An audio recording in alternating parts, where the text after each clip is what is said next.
Hey everyone, EnigmaCoinCollector here, and it's been a long time since we've done a nickel hunt on the channel, so you know what? We're going to go ahead and do one.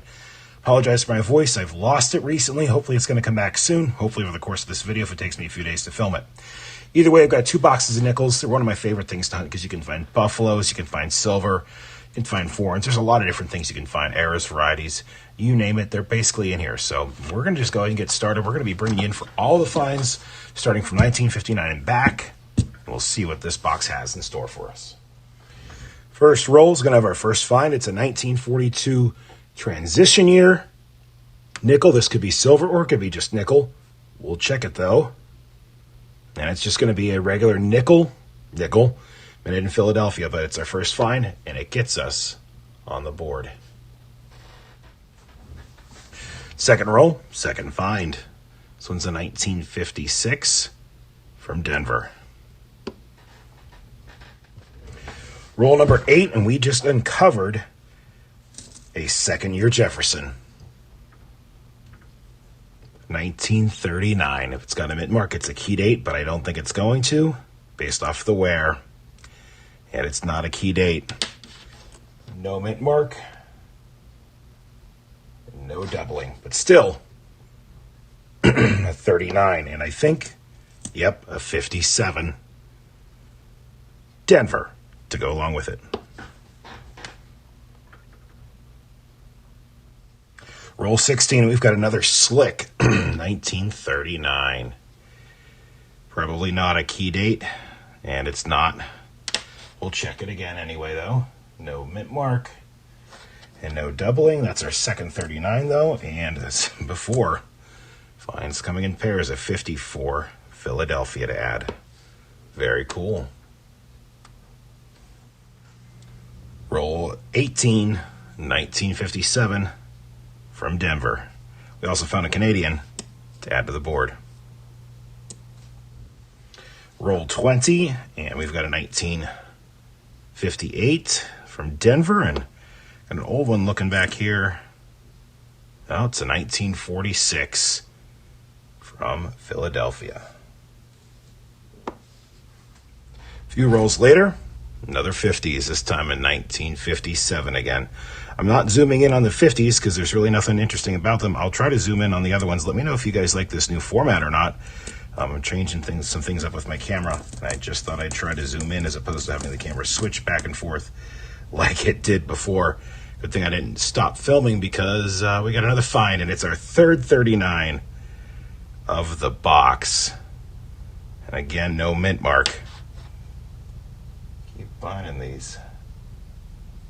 And no doubling, but still another find. Very nice. Roll 25 has 2 finds back to back. We've got, first up, zoom in here, a 1948 pretty worn, minted in Philadelphia. And then right behind it, a 1953 Denver this time. Roll 29, we've got another 40s find. It's just a 1940, but we'll take it, 1940 Philadelphia.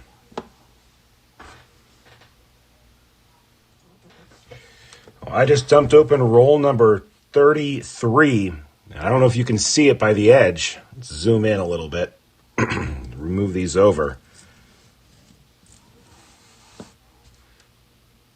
Right there. We're going to have a buffalo nickel in the box, and it is worn. Whew.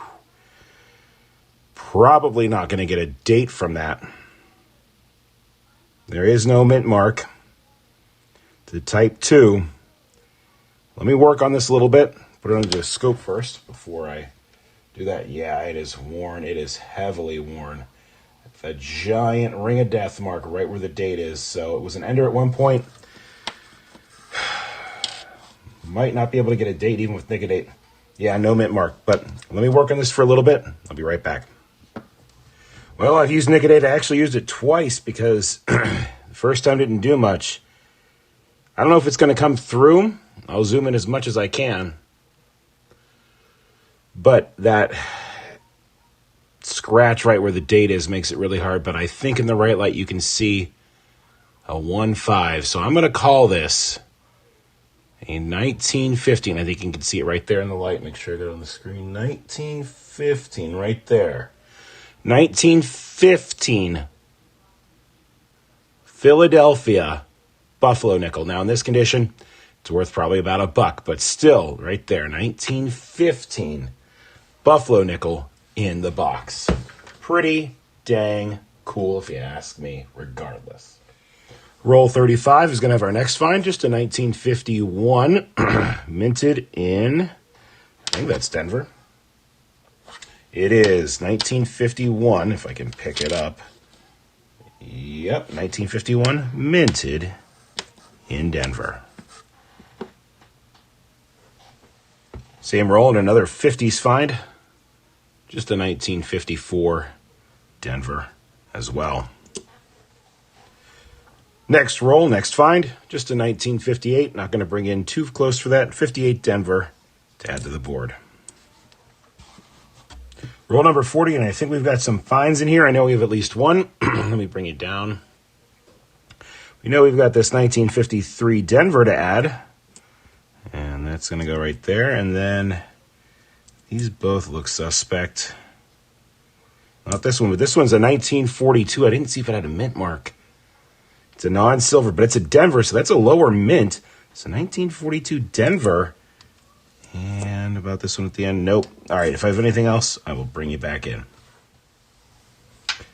Another find in the next roll, 1951 out of Denver. I guess I didn't zoom out. Now I will.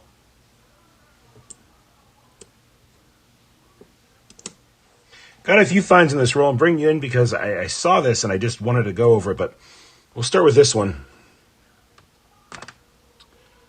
And yeah, there we go.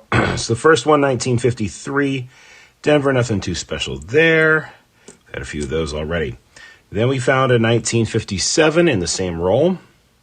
Denver as well, but this is the one I was really excited for. Check out this 1959. And it's a Denver as well. Do we have steps? Yeah, remnants of 2, but still a really nice coin considering its age. We'll take that. Only got 5 rolls left. We've got another find. It's a 1941 this time. 1941 Philadelphia. We get to add no silver yet, but we'll keep adding them to the board. Only 2 rolls left, but we've got 2 more finds in this roll. 2 more 50s, a 57 and a 51, both from Philadelphia. Next to last roll, I've got another find, another 1941 Denver to add, and there's a couple more potential edges like this one. Nope. All right, I'll bring you if I have anything else. All right, the first box has been hunted, and it was an okay box. Got the 1 Buffalo and nothing really else other than that, but we'll take it. On to box 2. Let's see if this box is any better. Check this out. Roll 2, and we've got back-to-back finds. Both are 57s. One is in circulated condition. One's in actually pretty nice condition. Both minted in Philadelphia, so we're on the board early. Hopefully we get some quality finds. A few rolls later, and we've got our next find. It's going to be a 1941 Philadelphia, and I think there might be one more older one. Yep, this is a 57, so we'll add it. 57 Denver. 2 more finds for the board. We're on roll 7, second coin in. We're going to have another find right here. I'll zoom in this time. It's going to be a 1941 with some wood toning, wood grain. 1941 Philadelphia. Same roll, and we found a 1948 as well, 1948 Philadelphia. Next roll, we've got our next find, and it's a 1942 again. I don't think it's going to be silver, though. 1942, no, not silver, and also not a Denver. So pretty common, but still cool to see a transition year nickel in the box. We're on roll 16. We've got 2 50 finds back to back, 1959 and 1952. 1952 is San Francisco, and this is going to be a Denver coin. We also found a Canadian, so that's our first foreign for this box, but nothing interesting of note yet. Had that been a 51S, it would have been a semi-key date, though. Just splashed out the next roll, and I hope you can see it. But we have a Buffalo, and I'll try to move it up here so you can see right there, the legs popping out. I don't think it's going to have a mint mark. Nope, it is not going to have a mint mark. And I see a 2. Actually, I might be able to get a full date off of that without nickedating it. Right there. Yep, 1924. So 1924 Philadelphia Buffalo nickel. That is not bad at all. Always exciting when you see that and you know that that's a Buffalo nickel. We'll add it to the board. We don't even have to nickedate it. Same roll, and I missed it. I saw a lot of old edges, but I just saw this mint mark above the Monticello, which means we've got a silver war nickel in that roll. The first one of the hunt, and it's a 1944 Philadelphia. Not a date we usually see very often around my parts, but we'll take that for sure. Coming up on roll 25, and we've got another find. It's not Buffalo or silver, just a 1941 Philadelphia, but hey, we will add it to the board. Next roll, second coin in, another 1958 Denver. Same roll, 2 more coins, back to back, this time a 1959 Denver and a 1940 Philadelphia. Gonna have to move some coins around. A couple rolls later, we've got at least one find, and I know there is probably a few more based off of how they look. We'll bring you down for this one. 1958 Denver, and then these just look old.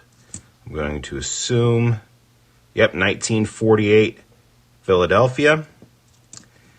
And this one, Denver, 1941. A few rolls later, and we've got a 1939 situation here. Second year Jefferson. Do we have a key date? No, we do not. No key date and no doubling, but still, it's a 1939. We'll gladly take that. We're on roll 35, and we just found something that we don't usually find. It's blinding the camera, and that's a proof nickel. It's been a long time since we found one of these, but it's definitely a proof. Oh yeah, 2007 S. So someone busted this out of a proof set at some point. We got a proof nickel. We'll take it. Those are always fun to find. We'll add that. Where are we going to put it? We'll put it over here. Next roll, we just found our first 2009 Denver. It's been a long time since we found one of those, but we've got a 1956 Philadelphia to add to the board now. Next roll, next find, just a 1941 minute in Philadelphia. Next roll, check out this 1940. It is in beautiful shape, 1940. Oh, Philadelphia, it's got a giant gash right across the Monticello, but I still wanted to bring you in because it's a great specimen for being how old it is. Next roll, next find. It's a 1957 minute in Denver. Same roll, 1958 Denver, really worn this time. Roll 41, we got another 1940 in pretty good shape, minute in Denver. Next roll, next find is going to be a 1953 minted in Denver. And next roll is going to have a 1946 minted in Philadelphia. I think that one's going to go right there. And the next roll has another one, another worn out 1940 minute in Denver. Bringing you back as the end coin of that roll was another 1940 Denver, of course. Coming up near the end of the box, we've got one more find. It's another 1954 from Denver. Now, we only have a few rolls left, so I'm not sure if I'm going to bring you back in for another find or the recap. We'll see. 2 more finds in the foreign category in that roll, and this last roll I actually had, where is it? 2 finds in of itself, so 46 Philly and a 51 Denver. So that's going to do it for the box. Let me go ahead and wrap things up. While I'm doing that, let me know in the comments below if you like the way I'm doing things with the zooming, only bringing you down for the interesting finds, but not zooming in on every single find, because it was something new I was going to try for this video. Let me know what you think. And here we are at the wrap up, and as you can see by the two that I have highlighted, the second box is definitely the better of the boxes with 68 points. We did get a 1924p Buffalo nickel and a 1944p silver. The other box did have a dateless Buffalo. I'm calling it a dateless, and you'll see why in a second, but still two really good boxes.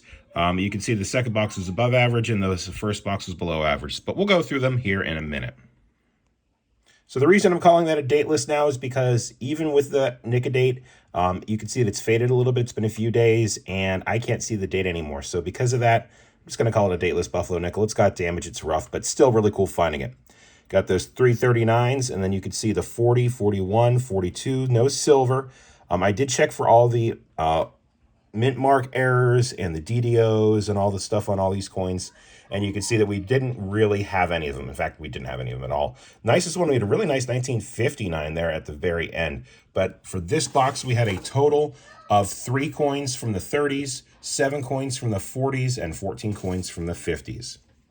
Second box is better. We've got that 1924p Buffalo. We've got another 1939, 1940, 41, 42, the 1 silver nickel of the hunt. Always happy to see that. And the rest of the 40s and the 50s. Again, no over mint marks, no DDOs, none of that stuff, inverted mint marks, all that stuff. Second box had a total of 1 from the 30s, 15 from the 40s, and 14 from the 50s. We also had a bunch of foreigns. We had our first 09 in a while, and we also had that proof, which is really, really cool. Overall, it was a great and fun hunt. I hope you guys enjoyed hunting this 2-box nickel hunt with me. And remember, if you've got something to say, leave it in the comments below. Appreciate a thumbs up. And remember, it's always a mystery until you crack open those rolls and you find out what you got on the inside. Thanks for taking the time to watch, everyone. I'll catch you on the next one.